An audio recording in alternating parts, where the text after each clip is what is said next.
Dipendra Singh Hooda record तोड़ वोटों से जीतकर पहुंचेंगे संसद। विधायक कुलदीप वत्स। भाजपा सांसद अरविंद शर्मा 5 साल में लोगों के बीच नहीं पहुंचे, जनता ने नकारा। Modern Haryana news. बादली घर घर कांग्रेस अभियान के तहत हल्का बादली के विधायक कुलदीप वत्स ने हल्का के सबसे बड़े गांव बादली से अभियान की शुरुआत की और गांव के लाडपुर मोड़ से लेकर पेलपा मोड़, बस अड्डा, गुरुग्राम चौक, मुख्य बाजार व गांव में घर घर कांग्रेस अभियान को लेकर कांग्रेस के कार्यकर्ताओं का दल निकला और सांसद दीपेंद्र सिंह हुड्डा व कांग्रेस के पक्ष में वोट मांगने की अपील विधायक कुलदीप वत्स ने की। इस दौरान उनके साथ सैकड़ों की संख्या में कांग्रेस कार्यकर्ता मौजूद रहे। वहीं विधायक कुलदीप वत्स ने कहा कि भारतीय जनता पार्टी की केंद्र व राज्य सरकार हर मोर्चे पर विफल साबित हुई है। सांसद अरविंद शर्मा को लोगों ने नकार दिया है क्योंकि वे जनता के बीच में 5 सालों में एक बार भी नहीं पहुंचे। उन्होंने आरोप लगाते हुए भारतीय जनता पार्टी पर कहा कि झूठ की राजनीति ज्यादा दिन तक नहीं चलती। उन्होंने आरोप लगाया कि ईडी व तमाम सरकारी एजेंसियों का केंद्र सरकार दुरुपयोग कर रही है और लोगों को ये पता चल गया है और भारतीय जनता पार्टी की पोल खुल रही है।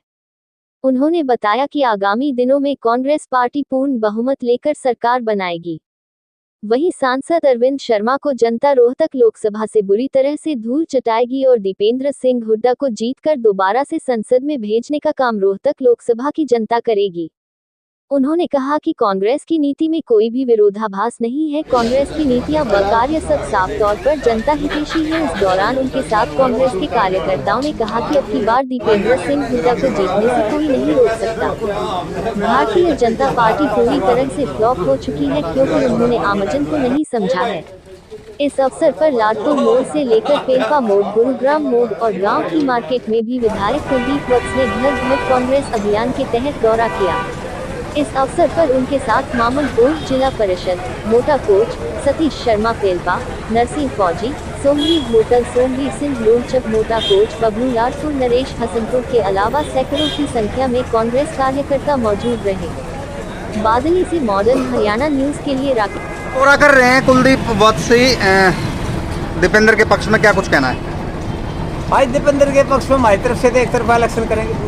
अच्छा, जान से बाजी लड़ाएंगे, एक तरफा हो जाएगा। बिल्कुल कोशिश पूरी है। अच्छा, हाँ जी। तो पिछली जो हार है उसका बदला लेंगे आप? क्यों, तो लिया लेवाया हो रहा है, क्या दिक्कत है? बड़ा दौरा चल रहा है सर, और बादली हल्के को बाद में लिया गया है, क्या कुछ कहना है सर? भाई बाद में नहीं, बादली हल्का तो श्रोत्री है, सबसे पहले शुरुआत ही बादली से होती है। आज हमारे हल्के का पहला प्रोग्राम बादली से है और भाई दीपेंद्र हुड्डा को बहुत भारी मतों से जिताएंगे। अच्छा, हाँ जी। क्या कर रहे हैं कांग्रेस के नेता कुलदीप वत्स जी हैं और अन्य हैं, क्या कुछ कहना है जी?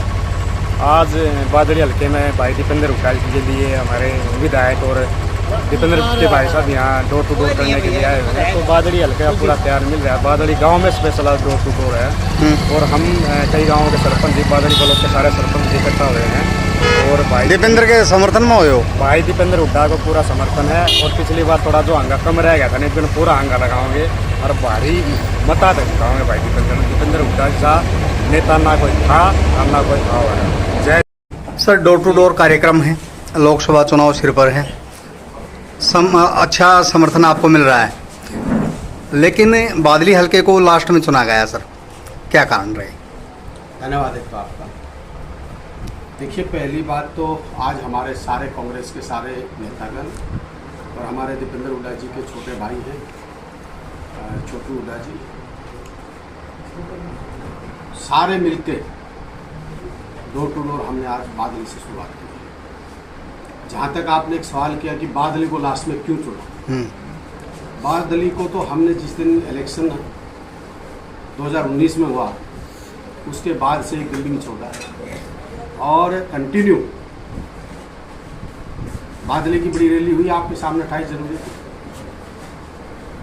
उसके बाद दीपेंद्र जी कंटिन्यू जो बड़े शहर हैं, जो झज्जर जिला और बादली एक ही है, उसको शुरुआत की। उसके बाद में बादलगढ़ लिया है, रोहतक लिया है, आप जैसे सांप ले रहे हैं, फिर बादली लेंगे, फिर बादली के जनप्रतिनिधि होने के नाते हमारे सारे साथियों का फर्ज बनता है। हमने कंटिन्यू लोगों के बीच में रहे, हमारी कंटिन्यू हाजिरी लोगों में चल रही है। सर, अटकलें बनी हुई हैं, दीपेंद्र सिंह हुड्डा आएंगे, भूपेंद्र सिंह हुड्डा आएंगे लोकसभा चुनाव के लिए, या और कोई विकल्प है? कोई विकल्प नहीं है, आज दीपेंद्र जी ही इलेक्शन यहाँ लड़ रहे हैं और यहाँ पूरी पार्लियामेंट रोहतक की जनता ये इलेक्शन लड़ रही है, जी। इलेक्शन नहीं लड़ रहे, पार्लियामेंट की जनता इलेक्शन लड़ रही है और बहुत भारी बहुमत से, लाखों वोटों से, कई लाख वोटों से। मैं कहता हूँ जैसे पहले दीपेंद्र जी जो जीते थे, शायद उसका रिकॉर्ड रोहतक पार्लियामेंट की जनता तोड़। पिछली हार का बदला जबरदस्त ढंग से लेगी कांग्रेस। देखिए, बदलने की बात मैं नहीं कहता, पर लोगों के मन में आज एक टीस है कि जो जिस प्रकार से उन्होंने अपने बेटे और भाई को छल और कपट से जो हराया गया था, अब की बार लोगों ने मन बना लिया।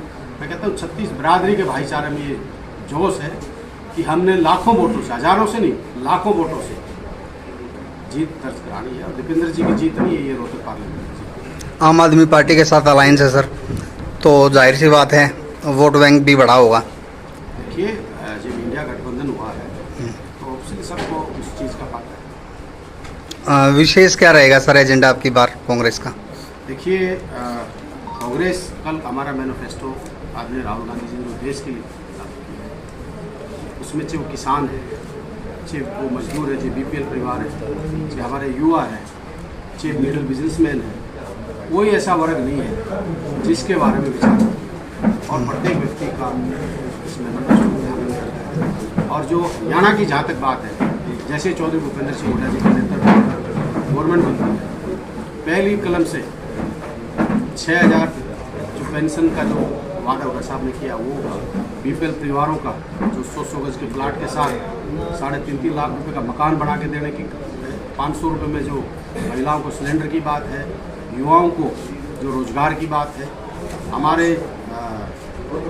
दूसरा हमारा जो एमएसपी किसान भाइयों के लिए वो लागू करने की, और कई हमारी ऐसी जो स्कीम है घोषणा है जो बीपीएल परिवारों को मैंने आपको बताया, जो अन्न धन योजना इन्होंने बंद की थी, हम दोबारा से लागू करेंगे। हमारे जो ओपीएस सबसे बड़ा मुद्दा है, ओपीएस को पहली कलम से, जैसे हमारा हिमाचल में, पंजाब में हमने किया, राजस्थान में किया, छत्तीसगढ़ में किया, तो आते ही पहली कलम से हरियाणा में ओपीएस लागू। सर सांसद अरविंद शर्मा चुनाव में हैं, पिछली बार भी थे, क्या किस एंगल से देखती है कांग्रेस उनको?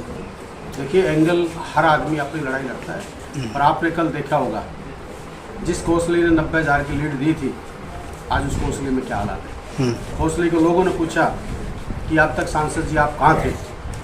5 साल तक जिन्होंने चुन के भेजा उन्होंने शिकल तक नहीं दिखाई। मैं दूसरी एक बात और कह रहा हूँ,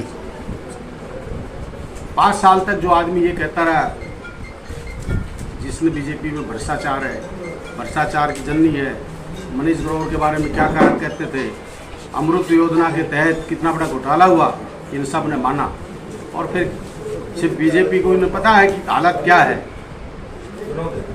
हालत क्या है, इसकी कभी चली नहीं हुई तो क्या केजरीवाल जी को जेल में डाल दिया सर ईडी से भी, तो तमाम एजेंसियां जो है लगी हुई हैं, तो क्या तानाशाही है देश में, चाहे वो केजरीवाल जी है, चाहे सुरेन जी है, चाहे वो अपने केसीआर जी की बेटी है, चाहे और भी काफ़ी नेता है जिनको ईडी और सीबीआई का भय दिखा के उनको अंदर जाना जा रहा है।